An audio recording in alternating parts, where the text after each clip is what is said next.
Peace, peace, peace. And assalamu alaikum. It's your girl, the co-wife coach.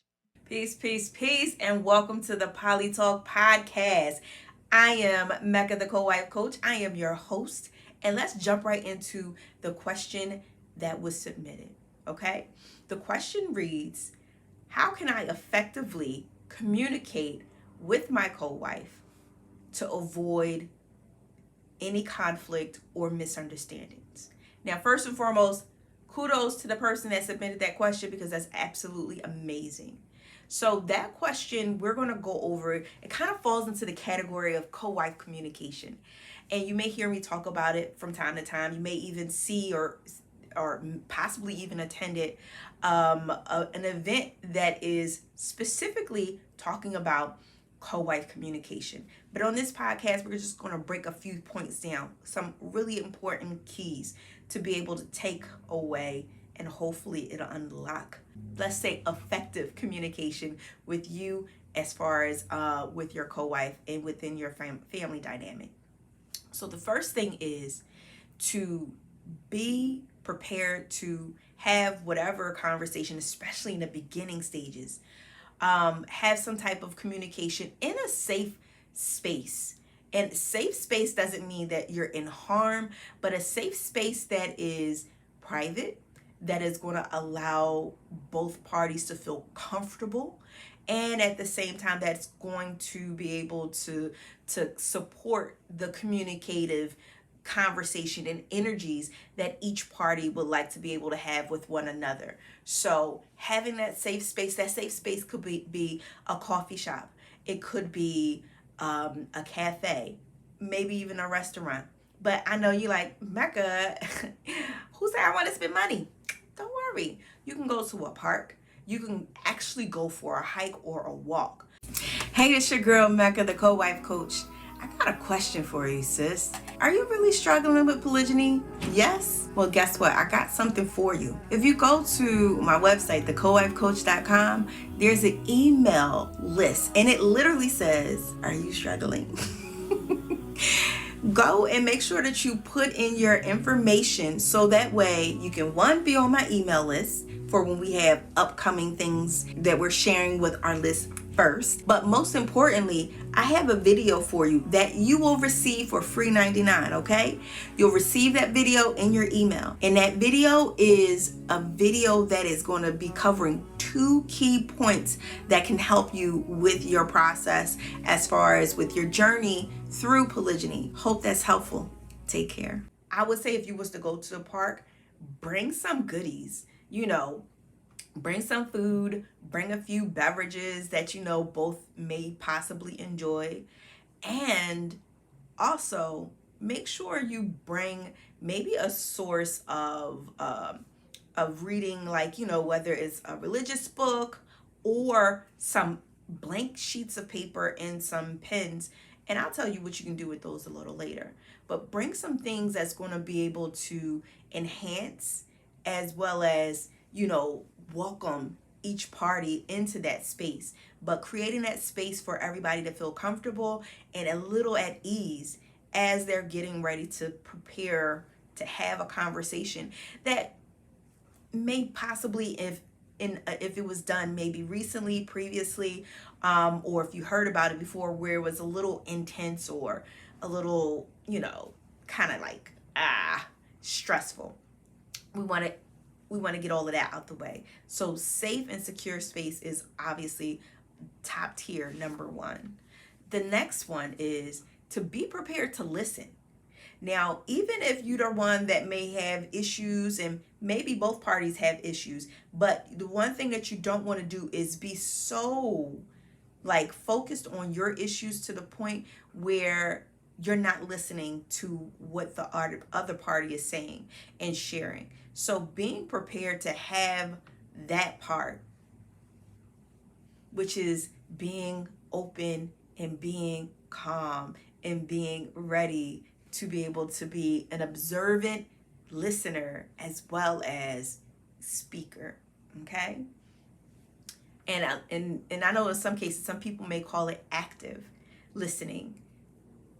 Obviously, we're active if we're speaking, but I like to say observant, because you want to make sure that you're paying attention to everything that the party is saying or speaking about, whether it's the words that they're saying, the body language that they're giving off, their energy, all of those things. You want to make sure that you're being at least considerate of listening and paying attention to the whole space. As some people say, read the room. Well, be able to read the space, okay? The next one after that is make sure that you are choosing your words wisely. Now, we don't want conflict and misunderstanding, so we want to make sure that we're going in with clear words. Clear words that's not going to be taken too much to heart, to the point where it's like it kind of like everything is kind of like turning around and not necessarily working in the way that you initially imagined it. So making sure that you're not just being mindful of your words, but be kind with your words to the party that you're speaking to, but also be kind to your words with yourself. Because one of the things that we want, like if you have something that you want to express, you want to make sure that you're not doing this, because we don't want to bring blame and finger pointing into the situation. It's another way to be able to communicate your feelings and how things are going for you, or what your question or your concern is. It's different ways to do that without doing this, or without bringing blame to the table. Because once you do that, that person that you're speaking to, they are now going to put up a defensive wall, because sometimes blame, even though that's not your intentions, but sometimes blame can come off as like fighting words, like, or they feel like they're being attacked verbally. So find ways to be able to speak the way that you would want somebody to speak to you. So make sure that you're using kind words, and kind words with yourself, because if you want to relay that message, you might say, instead of, you know what, ever since you came here, it's been nothing but problems. You can switch that up and say, I really am having a problem with how things have been, recently. And I noticed that there's an energy that I am giving off, and I don't even like that. And I know that it may possibly be connected to the changes of things, but I just wanted to express to you how I'm feeling in this moment with everything that's going on. How about you? So not only are you expressing how you're feeling in that moment, but then you spin the table around and ask her how she's feeling about things, or how things are going for her. You're being inclusive at this moment. You're not making it just about you, but you're also including her into the equation or into the conversation. So that is absolutely important. As far as when you're choosing your words, choose them kindly. And that is one way to actually choose them kindly. And lastly, making sure that boundaries are being set. Now, before you can set boundaries, you have to know what your boundaries are, and making sure that your boundaries are not petty. I know us. I already know how we be. Women, we have our ways. But making sure that your boundaries are like realistic, and also being able to relay that message of what that boundary is, so that way it can be understood. And be open to, be open to receiving the boundaries that she's setting too. This is not a one-way street. It's not even a two-way street. It's a four-way, because there's his way, you got his lane, you got her lane, you got your lane, and then you have the family's lane. So one of the things you want to do is you want to make sure that you're being fair, and you're being like you're not being like the problem starter. Make sure that you're being open to hearing, and not just be all about me, what I want. Yes, I know we spoke earlier about the last point about using the word I, but when it comes to this dynamic of being in polygyny, it literally turns the M in me upside down to a W for we. Now, yes, you're going to have your moments of you. Hence the reason why you have your boundaries. But you are a part of a collective where now it's also outside of just you. There's a collective that we call family, where there's an additional party or additional parties that may be included in that family. And you want to make sure that even within your boundaries, that it is not being unfair to all those that are inside of your circle. And we'll talk about that a little later as far as into deep detail. But I remember saying earlier, you want to have maybe a pen and pad or blank piece of paper and a pencil. So that way, when you're out together, you can actually write out some of the things that you both may be struggling with. Because sometimes it may be hard.